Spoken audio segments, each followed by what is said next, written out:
Bom, pessoal, mais uma vez, sejam todos muito bem-vindos. São 10 horas em ponto, pelo horário de Brasília. Sejam muito bem-vindos. Antes de me apresentar, eu quero inicialmente dar as boas-vindas ao nosso intérprete de Libras, que está aqui presente, o Francisco. Bom dia, Francisco. Bem-vindo mais uma vez e obrigado por estar aqui com a gente, tornando o nosso evento muito mais acessível. Eu sou o Roberto Matos e hoje eu vou ter o prazer de estar aqui com vocês como moderador dessa sessão. Eu atuo como especialista sênior em sustentabilidade na Enel Brasil e eu faço parte também da coordenação do Comitê de ESG Sustentabilidade da Italcam. Então, aqui está o meu QR Code, né, dos meus contatos profissionais no LinkedIn. Então, é um prazer poder estar aqui hoje como moderador desse nosso encontro. Também é importante lembrar que todos os participantes têm acesso livre aos seus microfones, então a gente pede que vocês os deixem fechados ao longo de todo o encontro. Em caso de dúvida, a gente tem a ferramenta de bate-papo que está disponível, e todo mundo também pode interagir por ali, né? E quem preferir pode também realizar perguntas, é claro, usando o microfone. Tem também o recurso aí de braço erguido, a gente vai estar atento e a gente vai estar passando a palavra para todo mundo que quiser interagir. Então, são só algumas regrinhas básicas aí para que o nosso encontro ocorra de uma forma bastante proveitosa para todo mundo. Lembrando que esse é um evento organizado pelo Comitê ISD Sustentabilidade. Nesse encontro, a gente vai abordar temas importantes e atuais sobre diversidade e ética nas organizações, na sociedade, no meio ambiente. O Comitê ISD Sustentabilidade, pessoal, ele tem como missão disseminar o conhecimento sobre temas relacionados a ISD e a sustentabilidade, inspirar e fomentar parcerias entre os associados nos temas que são trabalhados naturalmente pelo comitê. E a gente acredita que a diversidade e a ética, elas são valores essenciais para a construção de um mundo muito mais justo, mais inclusivo e, claro, mais sustentável. E, por isso, convidamos vocês hoje a participarem desse encontro, que vai contar com um convidado para lá de especial, que vai trazer e compartilhar as suas experiências e reflexões sobre o assunto que a gente vai tratar aqui hoje. Então, a gente espera aí que esse webinar seja uma oportunidade de aprendizado, de troca e de também inspiração para todos nós. Muito obrigado pela presença de todo mundo e uma boa participação. Antes da gente apresentar o nosso convidado, é importante sempre lembrar que a gente tem aqui um recadinho importante para vocês. Se você já é um associado da Italcam, você pode participar também do Comitê ISD Sustentabilidade, enviando e-mail para associados@italcam.com.br, que está aparecendo aí na tela.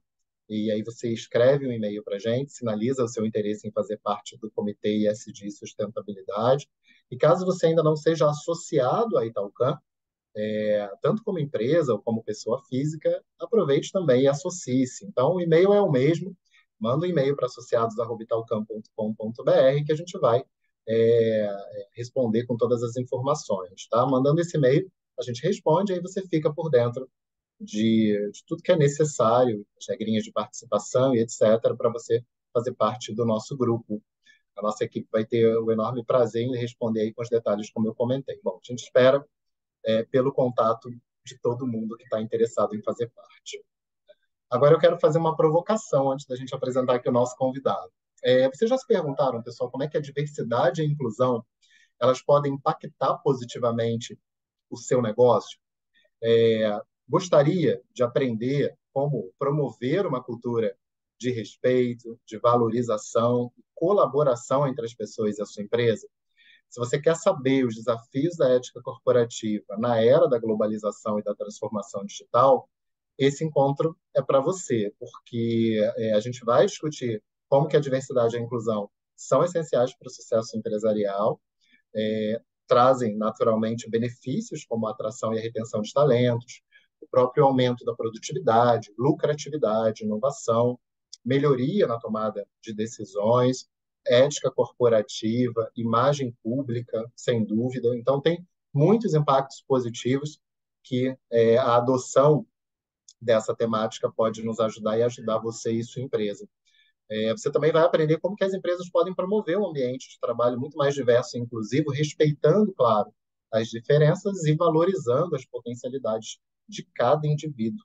E é por isso que, para conduzir esse webinar, nós convidamos o professor Dr. Hélio Rins, que já está aqui com a gente, um renomado especialista em ética corporativa, diversidade e inclusão.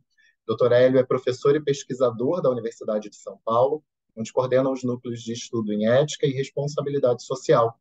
Ele também é consultor e palestrante em diversos eventos nacionais e internacionais sobre o tema, e ele vai estar aqui com a gente para poder compartilhar experiência, o seu próprio conhecimento sobre as tendências, os desafios e todas as oportunidades da diversidade e da inclusão nas organizações. Então, doutor Hélio, muito bem-vindo, obrigado por ter aceito o convite da Italcan e estar aqui presente hoje, nessa manhã. Muito bom dia, bem-vindo. Bom dia para todas as pessoas que estão aqui conosco. Estou vendo que a gente está com mais de 50 pessoas já. Em primeiríssimo lugar, eu queria agradecer ao Roberto, eu queria agradecer a Bárbara, eu queria agradecer em especial ao Francisco, que ocupa hoje uma posição aqui neste webinar que fala sobre diversidade e inclusão, porque justamente a participação do Francisco amplia a potência deste encontro. Eu não sei Libras, tá? Infelizmente, eu ainda não aprendi, o que me faz um analfabeto em Libras. E eu brinco com isso justamente para inverter a proposição. Não a pessoa que não escuta, né, que não consegue escutar. Sou eu que não sei falar em Libras agora. Então eu me coloco numa outra posição, porque essa é uma primeira reflexão sobre a temática da inclusão que eu vou querer trazer para a gente poder conversar. Quero já dizer também que depois que eu me apresentar, eu quero fazer uma rápida apresentação, deixar meus contatos aqui. Microfones e chat aberto, fiquem absolutamente à vontade para vocês poderem perguntar, me interromper, porque aí isso aqui se torna um diálogo.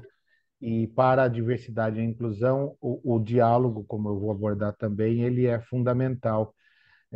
O ato de se falar e de se escutar são dois atos fundamentais do diálogo, e eles estão aí mais do que nunca necessários na composição do ambiente corporativo.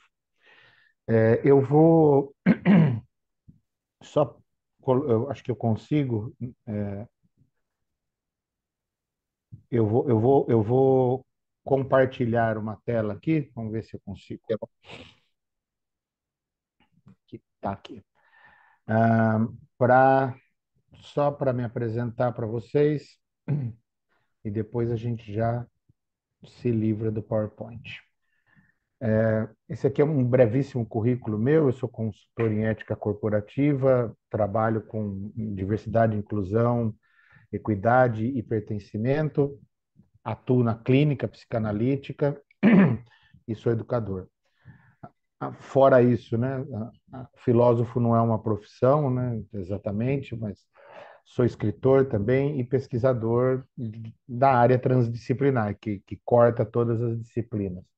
Meu doutorado foi aqui na USP em Ciências, e eu estudei, aí já entrando no nosso tema, eu estudei o turismo, e dentro do turismo, aí vem a especificidade do nosso trabalho, eu estudei práticas racistas na comunicação do turismo. Então, a mídia turística, quando constrói o ideário, o imaginário dos lugares, eu comecei a identificar que havia práticas racistas em várias publicidades.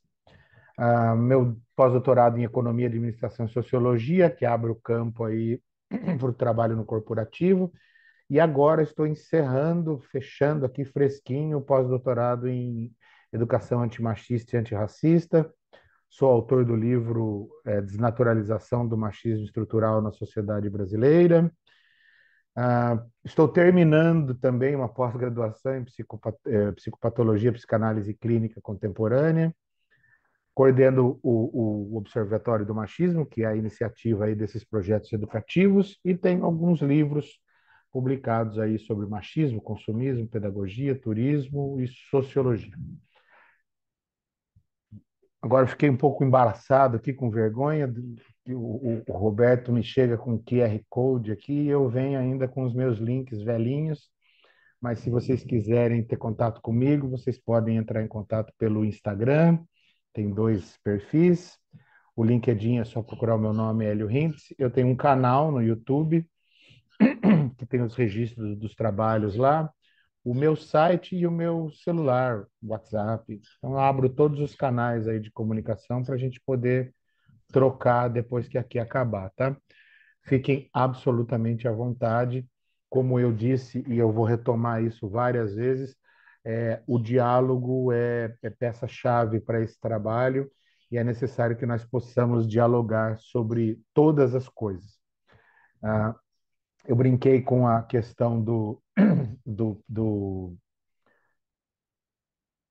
do filósofo não ser uma profissão, mas nós estamos falando de uma especificidade que é convidar as pessoas, e o corporativo acho que tem feito cada vez mais isso, a refletirem criticamente sobre sua posição no mundo. A própria empresa tem que fazer isso hoje para sobreviver. A provocação inicial do Roberto me parece absolutamente abrangente e que daria para a gente passar aqui até o final da tarde conversando sem esboço de cansaço sobre esses temas, porque eles são realmente muito importantes. Bom, não coloquei lá, mas eu queria deixar muito claro aqui que, na minha fala, eu não parto de nenhuma ideologia de partido político e de nenhuma ideologia religiosa. Mas, Hélio, por que você fala isso sempre no começo do seu trabalho? Porque eu gosto de fazer isso para deixar claro que não tem currículo oculto aqui, que eu não passo nenhuma mensagem que não esteja declarada, que eu declaro todos os meus posicionamentos, que eu independo de ideologias, dogmas, etc. E para dizer que, a partir daí, tudo que a gente vai discutir aqui, ele é político, né? Mas é político com um P maiúsculo, porque a ética no corporativo é a ética da convivência. E a política é a arte de conviver, né? A gente não está mais falando de política partidária, que é um determinado termo, mas falar sobre a política é falar sobre a arte de conviver na polis, que é a origem do termo, mas em qualquer lugar. E hoje a empresa, eu não sei de vocês aí, eu vou chutar aqui algo que me parece óbvio, passamos mais tempo na empresa do que em casa, com os familiares, por muitas vezes, né? Com o home office isso pode ter mudado, mas a gente ainda está conectado nessa realidade. Então, falar de ética, diversidade, equidade, inclusão, pertencimento é um tema que não apenas nos fala ao intelecto, não é apenas se nós estivéssemos aqui, por exemplo, fazendo um treinamento sobre Word ou Excel, né, um pacote básico do, da família Office 365. Você termina isso aqui, fecha o computador, vai lá fazer suas coisas. A ideia é que essa conversa, ao sairmos daqui, ao fecharmos a telinha do Zoom, que ela possa ter suficientemente incomodado, no melhor sentido da palavra incômodo, para gerar algum tipo de engajamento. Engajamento no sentido da transformação. É da transformação social, de um lado, é da transformação do ambiente corporativo do outro, e é da transformação de nós como seres humanos, né? Então, hoje o mercado consegue olhar muito mais para essa questão de que existem seres humanos trabalhando na empresa e as pessoas são a peça-chave. Demorou, né? Até a gente começou lá com ISO 14, 9000, né? Procedimentos, etc. Passamos de repente para o meu Deus, o ambiente, precisamos socorrer o ambiente e agora a gente está falando daquilo que é a chave para todo o resto, que são as pessoas. Veio por último porque veio amadurecendo. E veio falar das pessoas, mas aí tem uma grande chave, que até agora trabalhamos operando a partir de uma chave social, que eu vou usar um termo aqui perigosíssimo, eu sou psicanalista, então esse termo ele é muito perigoso, é o pior tipo de termo que tem na na psicanálise, que é a normalidade, né? Quando um sujeito deita lá no divã e fala, não, eu sou normal, não tem... Esse é o perigoso, né? Esse daí é o mais perigoso que tem, porque a normalidade, ela esconde muitas coisas, mas a gente precisou de muito tempo para poder tirar esse véu da normalidade. Aí entra a filosofia. Quem estudou um pouquinho de filosofia vai lembrar da caverna do Platão, né? Em que os prisioneiros viam as imagens projetadas na parede, eles acreditavam que aquelas imagens eram a realidade, quando na verdade elas eram apenas reflexos de coisas passando atrás de uma chama, etc. Um prisioneiro escapa dessa primeira realidade, sai da caverna.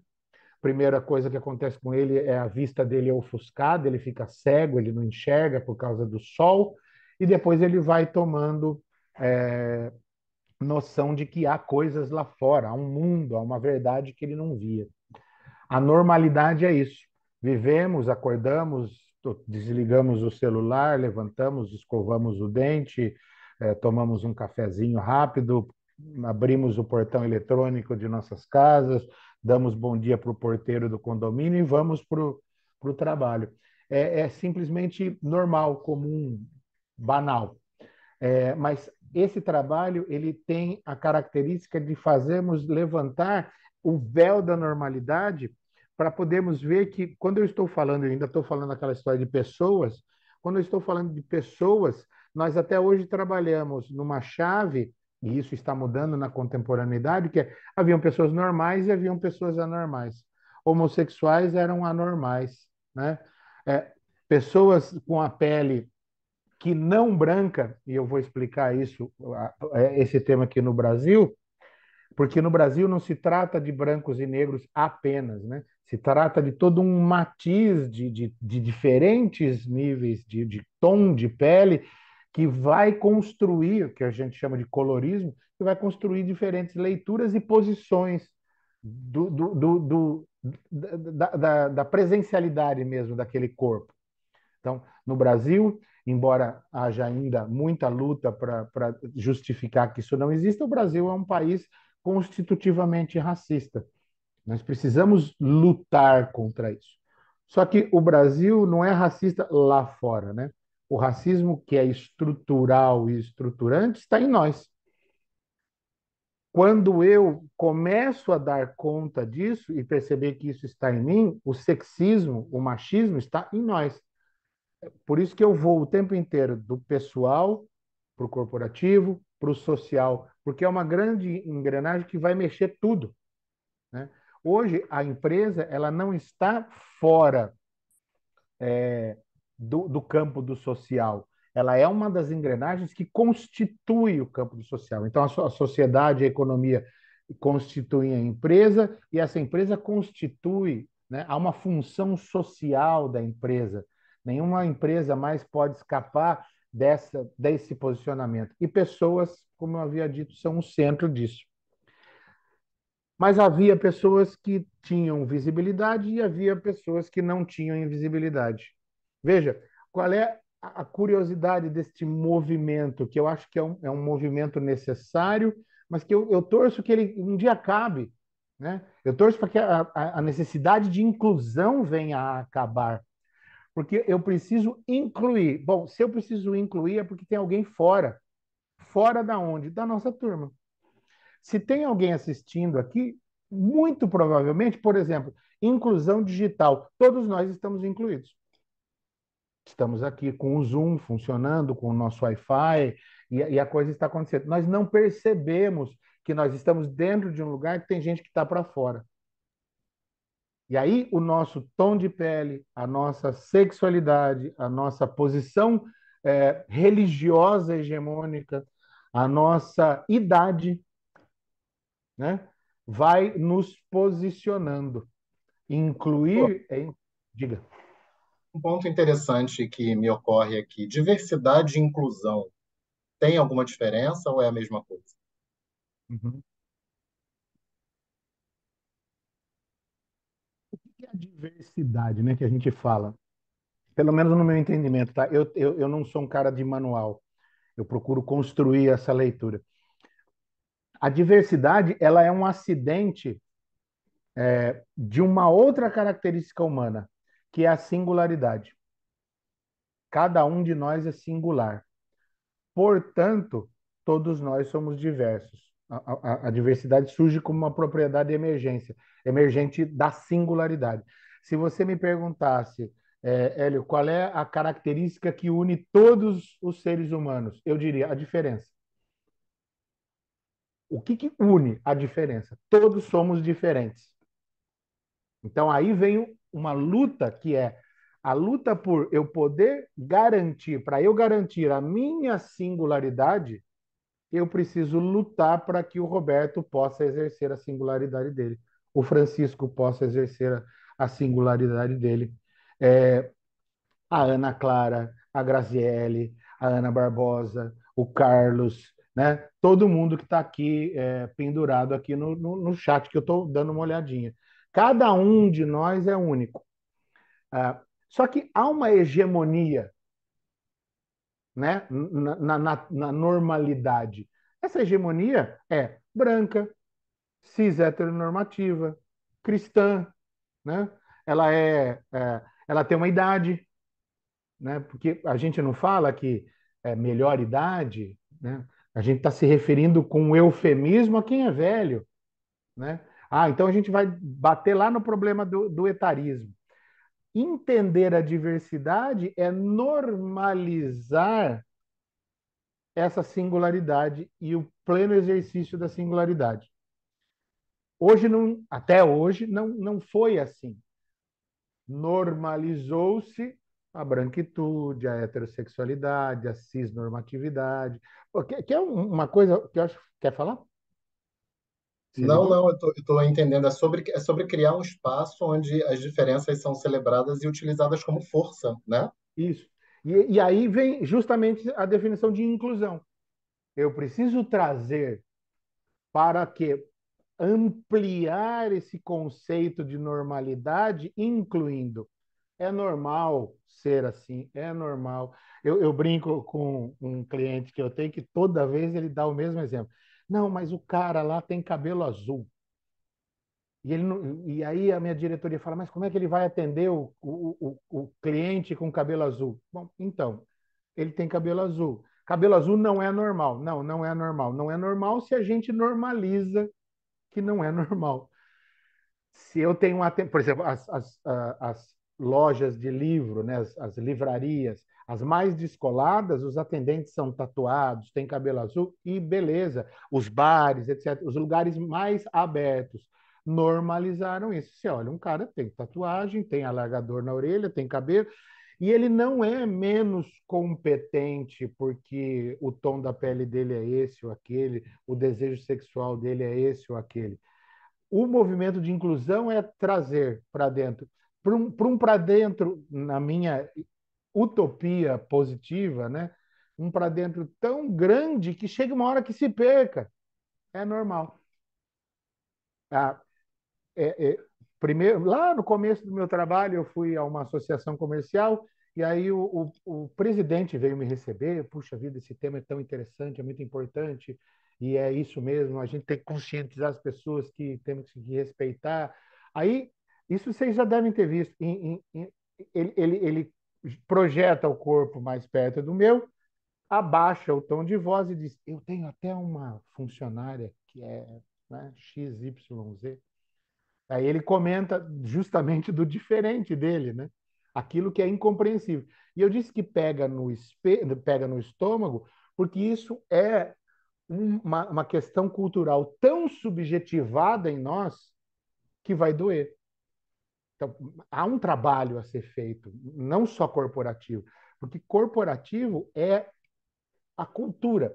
A cultura não é algo que brota do éter, ela é da ação das pessoas. E aí eu tenho pessoas mais importantes que definem os rumos da cultura.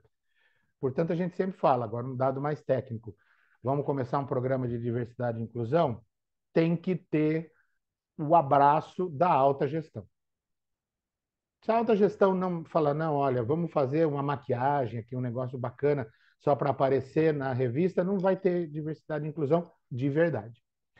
E esse de verdade, como o Roberto provocou no começo, o que eu quero dizer aqui é, não é só para a gente ser bonitinho, bacana com a humanidade. É lógico que não. A empresa ela vai ter ganhos substanciais em qualidade com isso. Qualidade. Por que qualidade? Porque nós vamos sair de uma perspectiva única para uma perspectiva plural.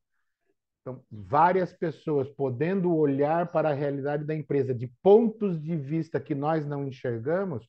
Gente, é assim, a pessoa que está atendendo na portaria, ou a pessoa que está passando pano no banheiro, enxerga coisas que o presidente da empresa não enxerga. Ela deveria ser igualmente ouvida com respeito e com dignidade do lugar que ela ocupa. Ela só ocupa um lugar diferente. Tem toda uma hierarquia, tem toda uma questão de remuneração, tem toda uma questão posta aí de poder, de foco, etc. Mas essa visão da pessoa contribui para a empresa. E essa pessoa que está lá, ou fazendo serviço no banheiro, ou na segurança, ou na cozinha, é uma pessoa. Então, veja como é indissociável, como eu vou e volto, né? Aumenta a produtividade? Aumenta. Mas volta ainda para essa questão, o ser humano valorizado, ele vai permitir, ele vai permitir que ver outra realidade a partir da perspectiva dele. Mas esse ser humano também vai ser mais feliz ao saber que a sua voz foi ouvida. Eu não sei, nas empresas que eu trabalho, eu sempre escuto, há uma categoria dos invisíveis, né? Aqueles que não são vistos. E a gente, por vezes, socialmente fala, mas tudo isso é muito mimimi, né? É uma reclamação de tudo agora, porque essas coisas estão começando a aparecer. Então vamos ouvi-las, né? A gente entra na noção de privilégio, por exemplo. O privilegiado, se até agora não se tocou que ele tem privilégios, o que é o privilégio? O privilégio ele é sempre relacional. Eu tenho algum privilégio em função de um outro que não tem. É, isso vai diretamente ligado à nossa dialética entre direitos e deveres. Então, eu falei, se eu quero o pleno exercício da minha singularidade, eu preciso garantir o pleno exercício da singularidade do Roberto, do Francisco, da Bárbara, da Tatiana, do Carlos, etc. Tirar, alargar o campo da normalidade para tirar essa coisa de que isso é aberrativo, isso é esquisito. E essas associações, eu estava conversando com um amigo meu sobre a carência que nós estamos de pessoas, e no corporativo isso é fundamental, de pessoas que consigam fazer conexões. A discussão da sustentabilidade só foi possível a partir do momento em que a gente começou, lá na década de 60, a fazer conexões. O relatório, né, o Primavera Silenciosa, que pegava o agente laranja aqui na plantação e mostrava que tinha no leite materno o mesmo produto. Conexão, enxergar que a sustentabilidade e o SG vão mostrar que nós estamos num todo. E eu insisto, né, hoje, esse todo é feito por pessoas. Pessoas abrindo, não pessoa isso ou pessoa aquilo. Então, essa invisibilidade, ela leva a uma irrelevância. A inclusão é tirar da invisibilidade e dizer você existe e você está aqui com a gente, né? Ampliar isso, fazer com que a empresa possa ser mais plural. E aí volto na provocação do Roberto, que ele fez uma frase super abrangente, praticamente mapeou o que a gente vai falar aqui, que é: hoje existe uma estruturada legislação e existe a questão da imagem institucional. Então, além de tudo, isso contribui para que a gente possa construir uma imagem institucional sólida em torno disso. E eu sou muito sincero, às vezes eu tenho até problema com essa sinceridade, mas eu prefiro continuar sendo fiel. Eu não estou falando de um marketing abre aspas, de fachada. De um, não sei se no turismo tem o greenwashing, né? O Roberto sabe disso na sustentabilidade. O que nós vamos fazer? A planta 6 eucalipto aqui, tira foto e diz que a gente está reflorestando. Esse diversity washing, né?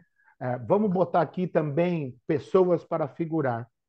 A gente vê Não, muito isso, né? sim, sim. Porque essa questão aí me traz também um outro ponto, que é o que nós estamos discutindo aqui, ele é um dado de um trabalho da cultura organizacional. Exato. Professor, eu queria aproveitar e trazer a ética para a nossa discussão, o senhor já está trazendo, né? Porque ser ético nas empresas, especialmente nesse contexto de inclusão que a gente está discutindo aqui no encontro, envolve adotar práticas e valores que promovam justiça, igualdade, respeito por todas as pessoas, como o senhor está bem colocando aqui, independentemente, claro, das suas diferenças. É, para a gente não ter exatamente situações como você está pontuando, de na foto que vai para a mídia, a gente tem total diversidade e quando tem o encontro da estratégico da empresa, a gente olha a foto e só tem pessoas brancas, cis e etc. E tal. Então, como que a gente consegue trazer, incorporar dentro da cultura das organizações esse comportamento que anule o greenwash, né? Que é exatamente mascarar a realidade dos fatos. Então vamos lá. Vamos pensar o seguinte: eu acabei de falar que é uma cultura. Todas as empresas de vocês, quer a gente saiba, quer a gente não saiba, tem uma cultura.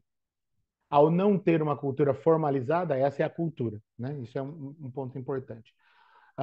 Eu sempre falo, onde prolifera o assédio? Numa cultura que permite o assédio, né? Então, a ética, ela surge justamente no momento em que a empresa vai se criticizando. Nós estamos falando aqui da cultura da diversidade.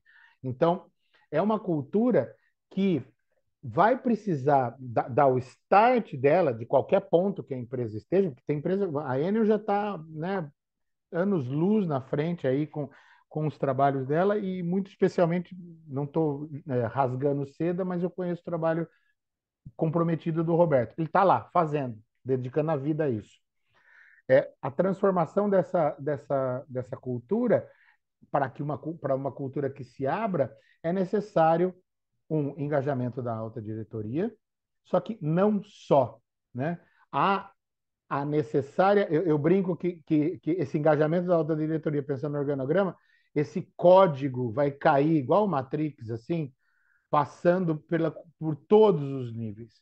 Então, é uma transformação que é paulatina, mas que é necessária ser feita. Uma ação, grupos de afinidade temática, por exemplo. O que são esses grupos? São os grupos de colaboradores que têm interesse nos temas e que vão começar a trazer os temas de outros pontos de vista. Isso vai permear tudo. Então, por exemplo, qual um processo fundamental para pensarmos uma empresa que vai começar a apostar na diversidade? O processo de recrutamento e seleção, né? O processo de captação de talentos, o processo de divulgação da marca. O meu trabalho sobre o racismo no turismo indicou, na época que foi defendido, em 2013, que 97,25% das publicidades que apareciam turistas na imagem eram turistas brancos, magros, heterossexuais, casadinhos, com crianças, cumprindo um papel social. Então, mas o que tem a ver isso, Hélio? Tem a ver o seguinte: simbolicamente, isso constrói um imaginário, um mundo, um desejo. Hoje você olha, antigamente você olhava assim, vamos fazer uma inclusão aqui. Tinha lá as pessoas brancas e uma pessoa negra aqui, ó, no fundo, assim, né? De lado. Né? Agora a própria mídia está se reorganizando. Ah, legal. Então as pessoas brancas do departamento de marketing estão mudando? Esse é um ponto. Mas o ponto que eu quero dizer é a diversidade, seja ela qual for, eu vou dar 5, pelo menos, pilares aqui, ela precisa que tenham as pessoas diversas nos lugares de decisão. Isso vai caminhando, né? Vai caminhando. Eu brinco, eu falo assim, eu quero ver uma CIO mulher trans. Aí eu, talvez, essa empresa acho que começou a acreditar na diversidade. Não é só aquela pessoa, né? Não é só contratar um menino com síndrome de Down para ele ficar ali, junto ali, né? Vou contratar para cobrir cota, vou contratar para isso. É um trabalho que vai, então, tem um engajamento da diretoria, tem uma estruturação da forma como essa cultura vai ser construída e, a partir daí, ou escutar a própria empresa, escutar as pessoas, mapear, fazer diagnósticos, conhecer. Diagnosticamos que não temos uma grande diversidade. Trabalho na direção de conseguirmos construir vias para que essa diversidade possa se mostrar. Olha como a empresa está dentro da sociedade. Então a gente precisa de uma pessoa de pele negra para fazer tal cargo. E tem dificuldade porque a escolarização, por causa disso, é um problema social que a gente está enfrentando. Então, as ações afirmativas, elas têm a função de poder contribuir para que as pessoas possam participar de maneiras equitativas, né? Que a gente consiga construir programas que ajudem essa representação desses grupos historicamente desfavorecidos. E eles, gente, existem. Não dá para a gente. Se a gente botar uma peneira no sol, você vai continuar vendo. Não é uma questão da gente. Não é vitimismo, não é vitimismo, eu sou contra o vitimismo, mas é uma questão de reparação histórica, de trabalho social. Então, nesse sentido, o que é a ética, né? A ética é o momento em que eu me encontro com você, né? A ética é o momento em que as pessoas estão juntas. Então, todos os encontros que existem dentro do corporativo são encontros éticos, né? Agora, na nossa vida, até agora, voltando, né, diversidade e inclusão, se a gente não reflete sobre isso, as pessoas, elas, pela normalidade, têm uma hierarquização. Vocês vão se lembrar disso. Eu acho que eu nunca mais vi, mas quando saía nota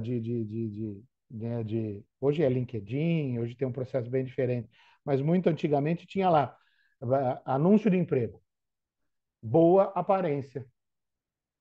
Gente, boa aparência num país racista significa uma pessoa branca. Isso era uma prática oculta né, que pois boa aparência nem se candidate se você não tiver esta boa aparência.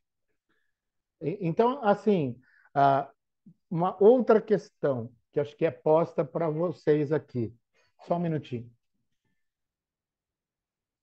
Uma outra questão que é posta para vocês aqui se a gente está falando em ambiente corporativo, nós estamos falando em competência. E sexualidade, idade, cor da pele, necessidades especiais, que eu já vou falar sobre isso, em nada mudam as competências, né? Não altera, né? Eu lembro de uma propaganda que tinha que falava assim, Antônio Hermílio de Moraes trabalha 8 horas, 11 horas sentado. E aí vinha, que desculpa você tem para contratar um cadeirante? Né? Na época eu usava esses termos. Então, justamente a direção desse programa é o de conseguir startar um movimento que vá construindo e transformando esse ambiente. E aí, eu não sei, ainda estou na tua pergunta aqui refletindo. As lideranças ocupam um lugar de transformação. Então, enquanto estiver discutindo diversidade e inclusão, vamos lá, galera, tal, e todas as lideranças são brancos, cis, heteronormativa, e os homens estão nos cargos mais altos, etc., nós estamos discutindo, talvez no início, mas precisamos avançar, né? Precisamos avançar. A Veja, liderança comprometida, professor Hélio, ela então ajuda as pessoas a se sentirem naturalmente em um ambiente muito mais seguro para falarem e serem ouvidas. É nessa linha. Perfeito. Esse é um tema que, já que você tocou nisso, eu quero fazer esse apartezinho pequeno aí. Que é assim, eu trabalho com educação. Então, agora eu trabalho com educação fora da escola, mas eu já dei muito tempo aula. É, aula, todo mundo aqui teve. Você já teve aula com aquele professor que ele dava matéria, você anotava e ele fazia a prova. E ele, na sala dos professores, ele dizia assim: aquela classe é excelente, ninguém dá um pio. Já estudaram com esse cara, né? Ninguém dá um pio, eu posso trabalhar, etc. A ideia de diferença de professor para educador é que o professor professa, né? Ele professa aquilo que sabe, e o educador ele vai ao aluno, ao estudante, provocá-lo a falar. Então, eu dava aula e eu provocava os meus estudantes a falar. O que eu tinha de retorno no início das aulas, o primeiro contato meu com a classe, eu tinha silêncio. Ninguém falava. E aí eu provocava e ninguém falava. Até que alguém quebrava o silêncio e começava o ciclo. O que, que é necessário? Né? A gente fala muito em escuta empática, escuta ativa, etc. Mas para o sujeito, o líder, escutar, o liderado tem que falar. Para o liderado poder falar, esse liderado precisa acreditar que o que ele vai dizer não vai ser usado contra ele, e que ele está em um ambiente seguro. Então, para eu escutar, o cara tem que falar, e para o cara falar, eu tenho que construir um ambiente seguro para ele falar. Volta para o papel das lideranças e volta para o papel da alta liderança. Se a alta liderança é aquela que está trancada na sala e ninguém pode chegar lá perto, é mais difícil. Né? O cara fala, vamos lá, democratizem tudo, daqui para fora. É uma cultura. Então, para eu poder falar, eu preciso ter segurança para poder falar. Vamos às velhas aulas de tipos de liderança, né? O líder autocrático, o líder democrático, o líder que ajuda. E daí virou assim uma literatura também que praticamente tange a autoajuda, né? Então, não sei, eu sou mais crítico quanto a isso. Eu acho que a liderança é uma posição central. Ela cria as estruturas para que a cultura possa se reproduzir. Você tem uma liderança que trabalha para, você tem um caminho se abrindo. Se essa liderança trabalha para e a liderança da liderança bloqueia, nós temos um problema. Então, percebe? Tem uma cascata aí, né? Esses códigos vêm. A última pessoa lá embaixo, ela vai viver isso, né? Por isso, mesma coisa, você falou do diálogo, vamos falar do assédio. Uma liderança que assedia, ela constrói um time que assedia, né? Ou um time que tem o assédio fácil. Uma liderança que trabalha educativamente para mostrar que não, esse não é o clima, é muito mais difícil haver problemas, né? Houve problemas, nós vamos resolver, porque harmonia não é ausência de conflito, gestão de conflitos. A gestão de conflitos é branca. Dê um Google aí, digita aí no Google gestão de conflitos, vocês vão ver um monte de mãozinha branca dada. Isso é simbólico. Isso é simbólico e é sintomático, né? Tem um sintoma aí. Então, é tudo isso. Olhar para o invisível é muito difícil, principalmente da posição que nós ocupamos. Eu, homem branco, de 52 anos, heterossexual, etc., etc., eu estou num lugar. Eu preciso escutar o outro que não sou eu, para poder entendê-lo, para poder viver para poder, pelo menos, é, ouvir, escutar o que ele vive. Eu não vou viver o sofrimento dele. Eu não sei, a Bárbara está aqui, eu não sei qual é a relação que a Bárbara tem, por exemplo, para cruzar a Praça da Sé às 3 da manhã sozinha. Né? Eu não preciso nem disso. É sair de um barzinho e entrar num Uber. Eu entro, oh, e aí, beleza, cara? Tudo bem? Oh, dá essa balada. Eu não sei se a Bárbara entra com a mesma, tão à vontade quanto eu. Né? Não é, Bárbara? Você encosta o Uber, apareceu lá e aparece uma mulher, você faz assim, né?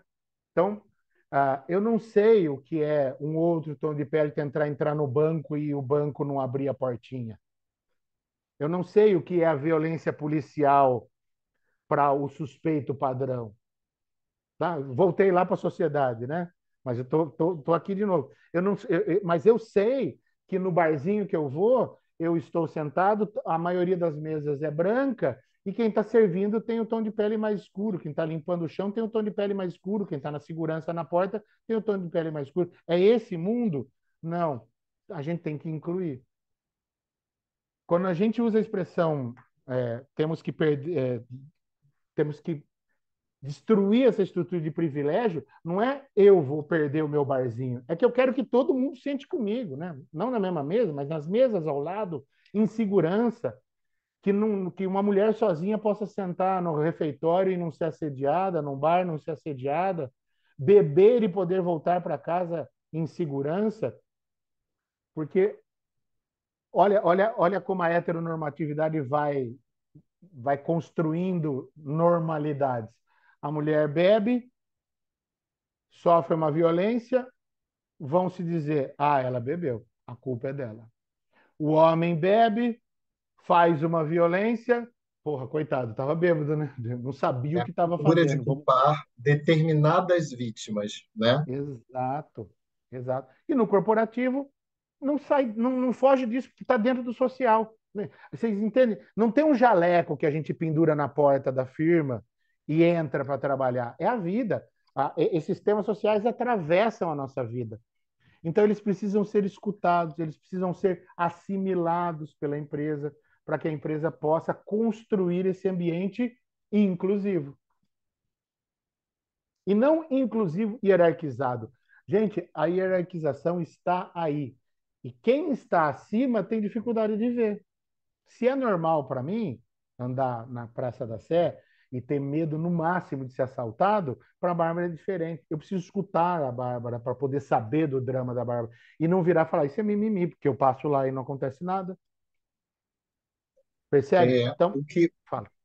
o que o professor Hélio está trazendo para a gente, pessoal, e aí me permitam me interrompê-lo, traz uma reflexão muito importante para todos nós que atuamos, seja em empresas de pequeno, médio ou grande porte, de criar canais que de fato sejam confiáveis para as pessoas poderem se comunicar. Senão, esses exemplos que o professor Hélio está trazendo, eles não chegam até quem precisa tratá-los.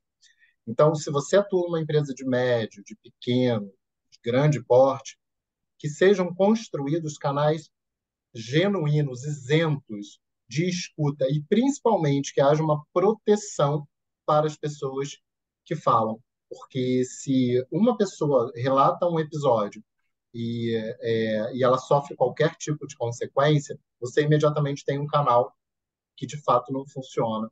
Então, achei importante, professor, fazer só pontuar isso em cima da sua valiosa fala, porque a gente está falando com pessoas de diferentes empresas aqui que muitas vezes querem fazer a diversidade e a inclusão funcionarem de uma forma harmoniosa a questão ética.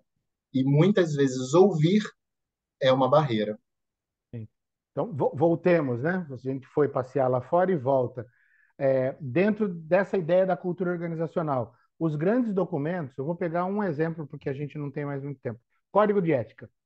O código de ética ele não é um documento que a gente precisa de um código de ética para atender a lei anticorrupção e ter lá uma garantia que temos. Ele é um documento que tem que ser construído no diálogo da empresa. Todos têm que participar de alguma forma estruturado. Ele dá as diretrizes. Então, nós temos missão, visão, valor. Esses textos institucionais são o DNA da empresa. Só que uma das coisas mais perigosas que tem é você ter um código de ética lindo que o seu funcionário sabe que não é cumprido. Né? Acho que o Roberto está indo nessa direção. Então, trazendo da invisibilidade para os pilares, pelo menos 5 pilares mais claros assim no mundo corporativo da questão da diversidade e inclusão, nós podemos pensar em o pilar do gênero, que é a questão. Aí eles dialogam, não sei se vocês conhecem, com os ODS, né? Os objetivos do milênio lá para 2030, etc. O gênero, PCD, que é a pessoa com deficiência, e para nós que não temos alguma deficiência específica, O mundo, voltamos à ideia do normal. Eu transito pelo mundo. Uma sarjeta não é nada para mim. E uma sarjeta é um abismo intransponível para uma pessoa que tenha dificuldade de mobilidade. Então, a pessoa com deficiência, depois de passar por tantos nomes, né, desde os mais pejorativos até os mais eufêmicos, assim, pessoa com deficiência, porque a primeira ênfase que nós damos é pessoa. A deficiência vai para segundo plano. Só que estruturalmente falando, a acessibilidade, não é o corrimão, não é o apoio, não é mas uma construção mesmo de um mundo em que essas necessidades sejam contempladas. É, etnias. Nós falamos do racismo no Brasil, mas nós temos vários racismos, né? Onde estão as pessoas indígenas? Elas não podem trabalhar, elas se acham que ela está lá na tribo dançando, são preconceitos. É, hoje nós estamos vivendo um problema gigantesco no planeta de guerras étnicas. Então, essa questão é muito importante. E o intergeracional, né? Se você acha que etarismo é só o preconceito para com o velho, né? Ah, ele é velho demais para fazer isso, ele é velho demais. Não, ela é jovem demais para liderar um time. O que que essa menina vai fazer aqui? Não, todos esses parâmetros precisam ser construídos nessa chave do diálogo, nessa chave da escuta, nessa chave da construção conjunta desse ambiente que vai favorecer todo mundo. Agora, quem gozava do privilégio de estar lá e ser a natureza tem que conseguir se trabalhar para, a partir dessa abertura, contribuir para essa grande abertura para todos os outros. Isso é diversidade e isso é inclusão. Isso Sem é dúvida, educação. professor. A gente tem aqui no chat uma pergunta que, na verdade, é uma reflexão do Luiz Ramos. Ele diz o seguinte, eu abro aspas: cotas, contratação baseada em diversidade forçada, sem a real avaliação de competências, não pode, por si só, criar mais aversão e barreiras ao engajamento? Fecha aspas. Uhum. Vamos lá, justamente. Vou pegar aqui a frase para eu poder acompanhar aqui. Cotas, contratação baseada em diversidade forçada. Eu acho que o forçada já vem até entre aspas para que a gente possa trabalhar. Sim, pronto. Se for forçado, mas o que é forçado, né? Porque se eu usei o conceito de naturalidade, a construção da nossa naturalidade foi forçada. A gente só não vê isso. A gente é, a gente herda algo que foi a partir de uma força. A gente herda uma posição a partir de uma força exercida de um tempo que a gente não viu acontecer, né? Então, assim, o próprio desenvolvimento basal das competências, ele é injustamente distribuído na sociedade, né?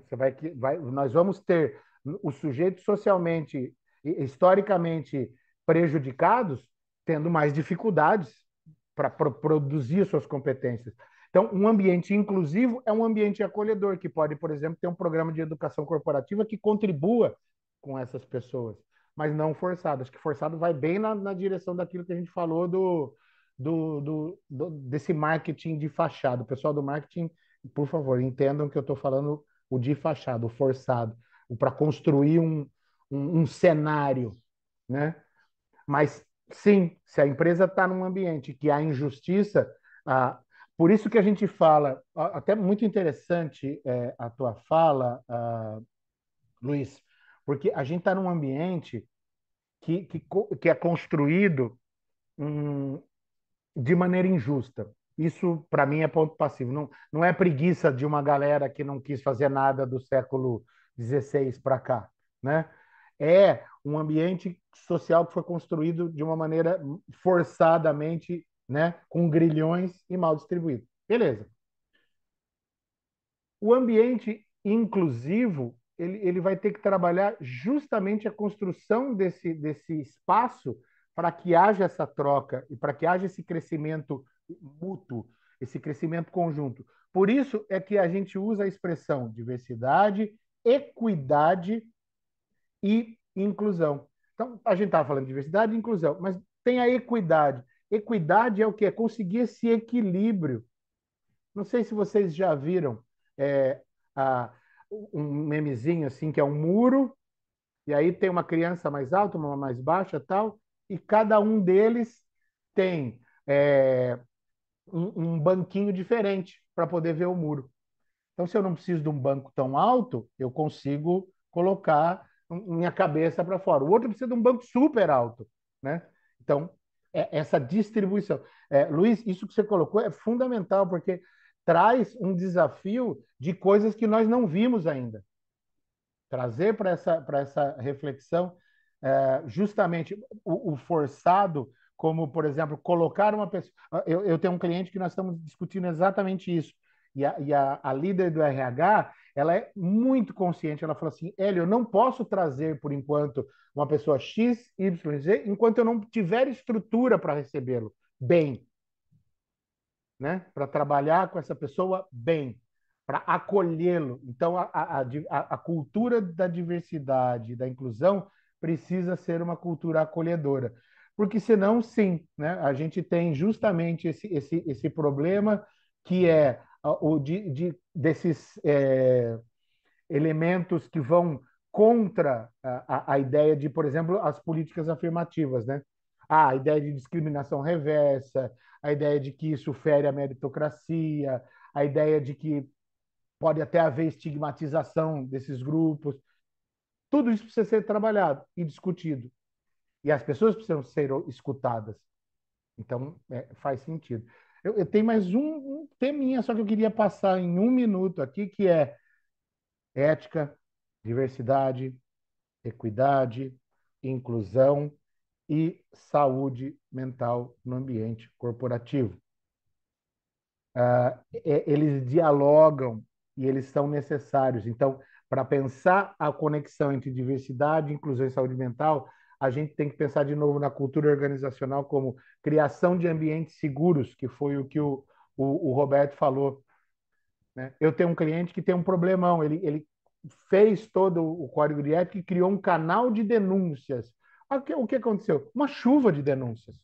Porque eu crio mundos quando eu crio palavras. O canal não é de denúncia. Eu tenho um canal de comunicação com o comitê de ética. Eu tenho que ter essa preocupação. Um ambiente seguro é aquele ambiente que eu posso falar do problema que eu estou vivendo, dentro ou fora, e que eu posso ser acolhido. Então, o trabalho com a saúde mental é fundamental. E aí ele vai passar por um fomento institucional, a ideia de empatia e respeito pelas pessoas, e por processos de educação corporativa. A educação tem que permear todas as ações. Nós conversamos com o professor, psicanalista e doutor Hélio Rins. Professor, muito obrigado. A gente quer muito expressar a nossa sincera gratidão pela sua palestra aqui no nosso encontro. Sem dúvida, a sua apresentação ela foi muito inspiradora e muito esclarecedora, e a gente sabe que os insights que você compartilhou certamente vão ter um impacto muito positivo em nossa equipe. A gente agradece por dedicar seu tempo e conhecimento para enriquecer a nossa comunidade, e a gente espera que a gente possa, né, continuar colaborando e aprendendo juntos. E a todos vocês que estiveram conectados aqui com a gente, a nossa audiência chegou a mais de 80 pessoas conectadas conosco. O nosso muito obrigado e parabéns por ter interesse pelo tema e fazer a diferença aqui junto conosco. Eu devolvo a Deixa os palavra contatos para aí. o professor Hélio para as suas considerações finais. Deixo os meus contatos. Eu sempre gosto de, depois de algum evento, poder seguir trocando, né, de novo diálogo. Agradeço o Roberto, parceiro aí de tempos já, né? Já podemos dizer que, embora nós não nos conheçamos pessoalmente, a gente já trabalhou aí, tivemos oportunidade. Eu agradeço a possibilidade de estar aqui presente, da interlocução, da oportunidade de também poder refletir, provocado pelas questões trazidas. Agradeço o Francisco, a Bárbara e a todos que estiveram aí presentes. Todas as pessoas que vieram para um tema que é tão importante hoje no ambiente corporativo. Eu fico à disposição de vocês. Muito obrigado. Nosso agradecimento especial também ao nosso intérprete Francisco Júnior, aqui conectado com a gente. E, em nome da Itaúcam, professor Hélio, mais uma vez, muito obrigado por ter aceito o Eu nosso agradeço. convite. A todos vocês conectados até agora, tenham um excelente restante de semana e a gente se vê no próximo encontro. A gente está preparando uma agenda bem legal para todos vocês em breve. Acompanhe as redes sociais da Itaúcam e vocês vão conhecer aí os próximos encontros. Um forte abraço. Tchau, tchau, pessoal.